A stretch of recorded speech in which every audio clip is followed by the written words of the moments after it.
Thank you so much for inviting me today. I'm very pleased to participate, and my presentation is going to be a little bit different. Clearly, it's not from an individual perspective, but an organizational perspective.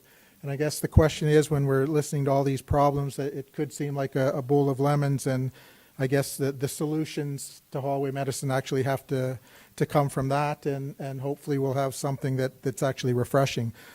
Just to set the background a little bit, I just wanted to talk a little bit about mission services. Most people know that there are 5 branches, and we do make a difference in the community. And I guess the one number specifically for tonight that I want to focus on is that 3,297 in the middle of the left-hand column. And those are the number of referrals that our community mental health program made to other community agencies in that past year. So that, quite frankly, and someone's already mentioned it too, is one of the solutions in terms of getting community agencies involved. Most people know about the Men's Mission. It is an emergency shelter for men in the city. Conservatively speaking, more than 50%, maybe more than 60% of the men that are in the shelter probably have both mental health issues and addiction issues as well. This past year, what you see on the left is the normal ebb and flow that you would see in an emergency shelter. The glass is sometimes half full, sometimes full. This past year on the right, it was actually overflowing probably for the entire year. So that is an issue that we have. Rothholm Women's and Family Shelter is the only emergency shelter for families in southwestern Ontario, covering the area from Windsor to Kitchener, from Lake Erie up to Tobermory. It is not a violence against women shelter, but it is an emergency shelter. This past year, through a diversion program, we've found a lot of success in diverting families from homelessness through our shelter diversion. So the capacity at Rothholm is 20 families, maybe 80 people, and how we get there is really we've got 20 rooms, and so it's a room per family. But this year, you normally see an ebb and flow as well, but in Rothholm, it's not only been overflowing, we've been crushed this past year in terms of families using the emergency family shelter. A third program is Quinton Warner House. So you see a lot of numbers there. So this is a residential addiction treatment program in the City of London. It is only one of 7 residential addiction treatment programs in the province of Ontario that have a treatment program greater than 120 days. It normally has had 14 beds, but we're having to reduce that to 10. We've got aftercare support, so graduates of the program can move into a supportive housing for up to a year in order to transition back into the community. We're having to reduce that back to 5. For the last couple of years, 50% of the men coming into the program are from outside of the City of London. So we do serve the entire province of Ontario. And the reason for those cutbacks is there's the stark graph that I had to show our staff when we were laying people off. And the issue has been that over the last 18, 20 years, the LIN and the Ministry of Health before that was providing roughly 98% of the funding. In 2018, the LIN is providing 51% of the funding. And what has happened is the taxpayers, who are also donors, are supplementing this. So an observation that I make is that this is actually not consistent across the province of Ontario. Each LIN was sort of independent, so I'm hoping that with one supra directorship over these things, we might be able to solve that. And I've just talked about the changes that have happened, and those happened on April the 1st. Community Mental Health Program is another program that we have in the city, and basically there are 4, now 3 distinct programs. And it's really looking at targeted to those who are experiencing homelessness and or coping with mental health and or addictions. There's a similar story there in terms of the funding as, again, over the 20 years, that the proportion of funding that the LIN is providing for our programs is actually decreasing. And so that is a problem. So our community mental health programs, we had crash beds, and you've heard in the news, and Dr. Rai referred to that, and we have had to close that. Now, on the one hand, that could seem like some lemons, but there is something I think that's good coming out of that. And we actually were unwittingly a catalyst in terms of having the city and the community come together to try to look at other ways of helping individuals that normally would come through the Crash Beds program.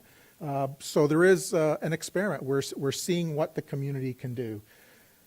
But the reason, if people ask, so what was the deal with Crash Beds? And again, when you take a look at the funding, that was the issue, is that over time, actually it was when Mission Services, the donors of the community were actually supporting 60% of that program. That originally, we actually closed the program on our 21st anniversary of actually it starting.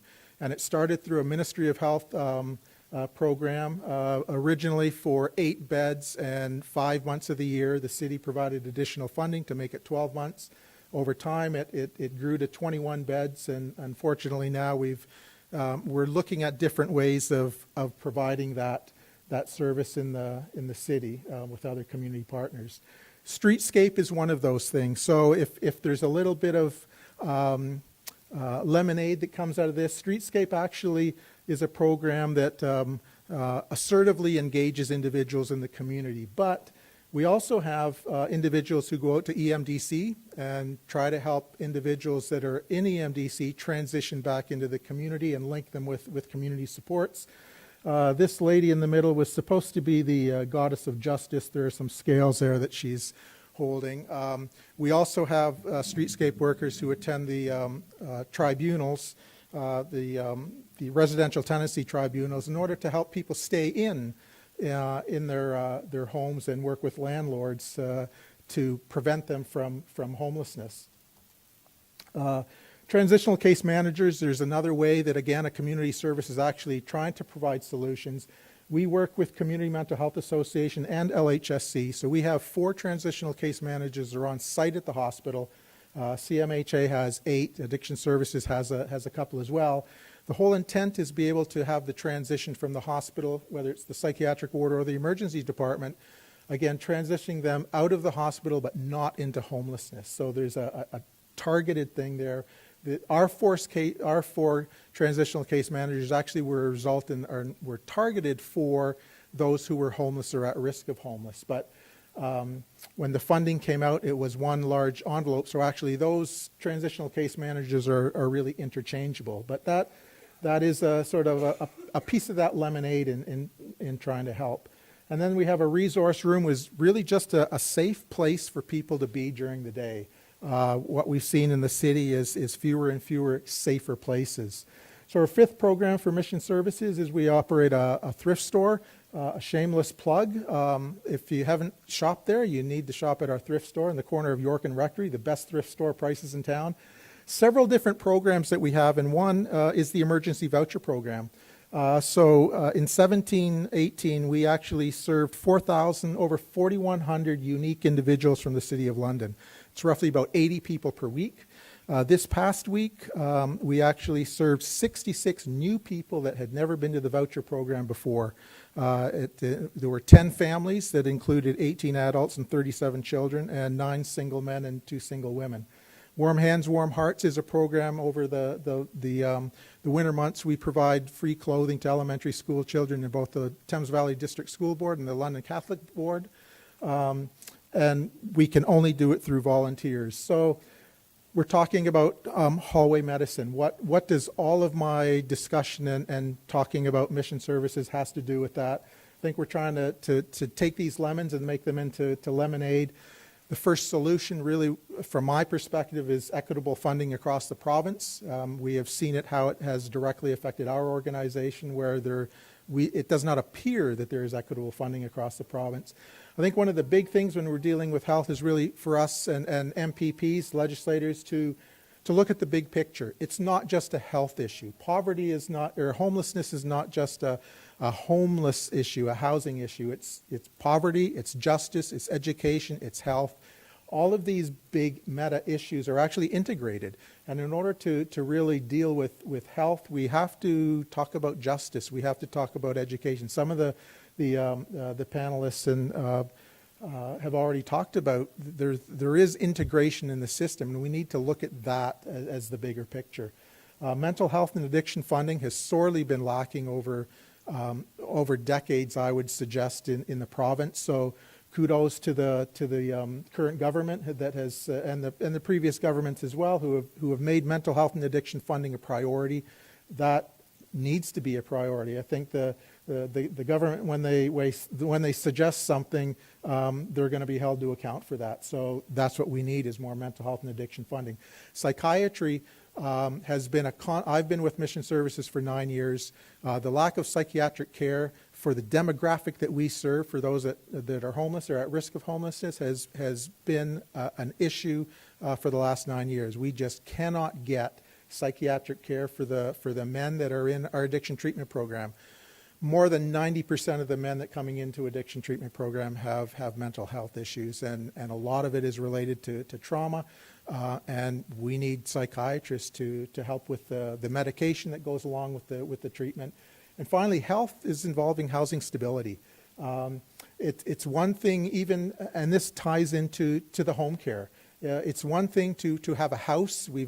Some of you may have heard about Housing First, and we get housing, but you need that stability. Just having a house is not enough, particularly if you've been involved with homelessness and have had mental health and addiction issues. You need that stability. You need someone to come in on a regular basis as well. So those are some high-level sort of suggestions that we would have. And again, I'd just like to thank you for